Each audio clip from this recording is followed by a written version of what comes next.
हुजूर पाक सल्लल्लाहु ताला अलैहि वसल्लम ने दो बहनों को एक बिस्तर पर सोने से क्यों मना फरमाया है।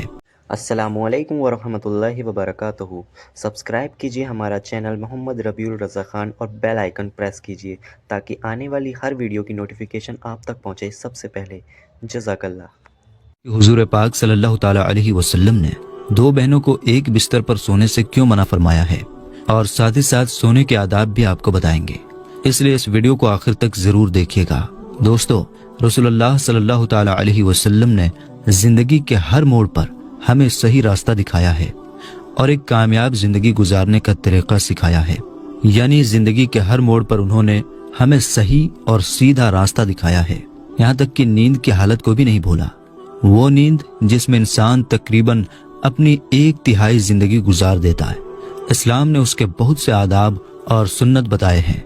जो शख्स इस पर अमल करेगा उसे सुकून और इत्मीनान की नींद नसीब होगी, परेशानी, बेचैनी और बेख्वाबी से छुटकारा मिलेगा। सोने के आदाब में से एक अदब यह है कि जल्द से जल्द सोएं और बगैर जरूरत के जागने से परहेज करें। हजरत अबू बरजा असलमी रदियल्लाहु ताला अन्हो से रिवायत है, हुजूर पाक सल्लल्लाहु ताला अलैहि वसल्लम इशा से पहले सोने को और इशा के बाद बातचीत करने को नापसंद करते थे।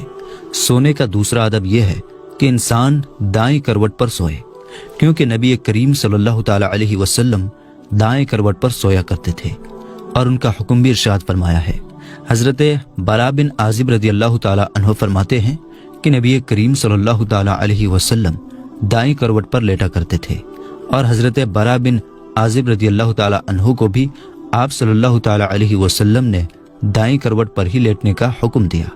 दाएं करवट पर लेटना ही अफजल है, चाहे क़िबला की तरफ मुंह हो जाए या पेट, या क़िबला दाएं हो या बाएं, दाएं करवट पर ही लेटना चाहिए, क्योंकि नबी करीम सल्लल्लाहु ताला अलैहि वसल्लम ने इसी का हुक्म फरमाया है। तीसरा अदब यह है कि इंसान लेटते वक्त दाएं हाथ को दाएं रुखसार के नीचे रख ले, यानी दाएं गाल के नीचे रख ले।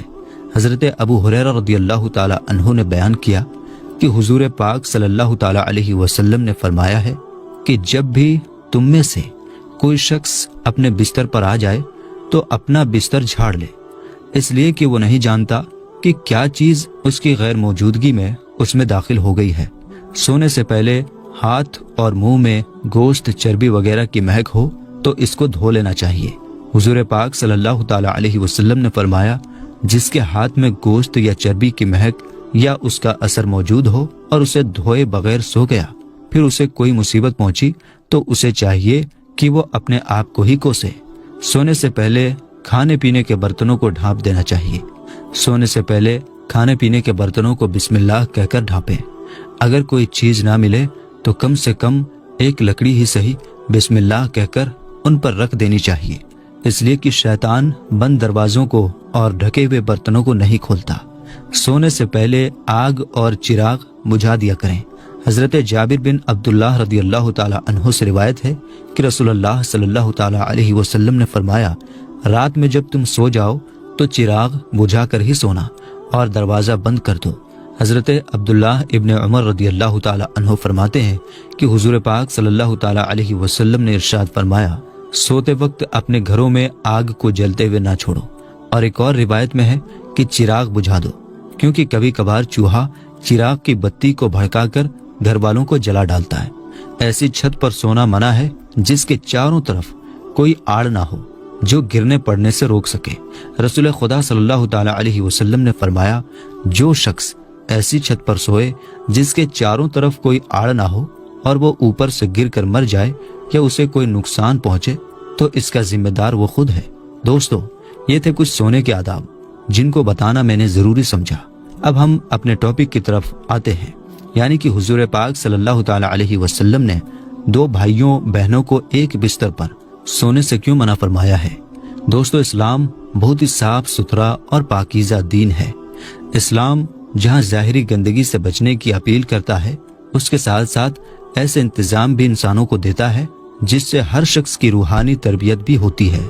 इस्लाम ने माँ बाप के लिए जहां उन्हें खुद गुनाह के कामों से बचने का हुक्म दिया है, वहां पर उनके बच्चों के लिए भी हुक्म दिया है। हजरत अब्दुल्लाह बिन उमर रदियल्लाहु ताला अन्हो बयान करते हैं کہ نبی کریم صلی اللہ تعالی علیہ وسلم نے ارشاد فرمایا، جب تمہارے بچے 7 سال کے ہو جائیں تو انہیں نماز پڑھنے کا حکم دیں، اور جب 10 سال کے ہو جائیں تو انہیں نماز نہ پڑھنے پر ماریں اور ان کے بستروں کو جدا جدا اور الگ الگ کر دیں۔ علامہ محمود محمد رحمۃ اللہ تعالی علیہ ابو داؤد کی شرح میں لکھتے ہیں کہ ان کے بستر جدا جدا کر دو۔ اس کا مطلب یہ ہے کہ ان کے سونے کی جگہ الگ الگ بناؤ، اس لیے کہ جب وہ 10 سال کو پہنچتے ہیں تو وہ بالغ ہونے کے قریب ہو جاتے ہیں، ان کی شہوت زیادہ ہوتی ہے اور ان کے بگڑنے کا زیادہ ڈر ہوتا ہے۔ یہ اس بات کا ثبوت دے رہا ہے کہ اولاد کے ماں باپ پر واجب ہے کہ بچے جب 10 سال کی عمر کو پہنچ جائیں تو وہ بچوں کے بستر الگ کر دیں، چاہے وہ بھائی ہی کیوں نہ ہو۔ حضور پاک صلی اللہ تعالی علیہ وسلم نے بچوں کو الگ الگ بستروں پر سلانے کا جو حکم آج سے 1400 سال پہلے دیا تھا، آج کی میڈیکل سائنس نہ صرف اس کو مان رہی ہے بلکہ اس پر زور دیتے ہیں، اس کے فائدے گنواتے ہیں اور اس سے لاپرواہی برتنے پر برے انجام سے بھی ڈراتے ہیں۔ امریکہ کی ایک رپورٹ کے مطابق کہتے ہیں کہ ضروری ہے کہ بچوں کو ایک بستر پر نہ سونے دیا جائے، اور بہتر تو یہ ہے کہ انہیں ایک کمرے میں بھی نہ سلایا جائے، کیونکہ جو بچے لگاتار ایک بستر پر سوتے ہیں ان کے اندر رگڑ اور جسمانی ملاپ کی بیماری پیدا ہوتی ہے، اور دھیرے دھیرے یہ بچے جنسی کھیل کھیلنے لگتے ہیں۔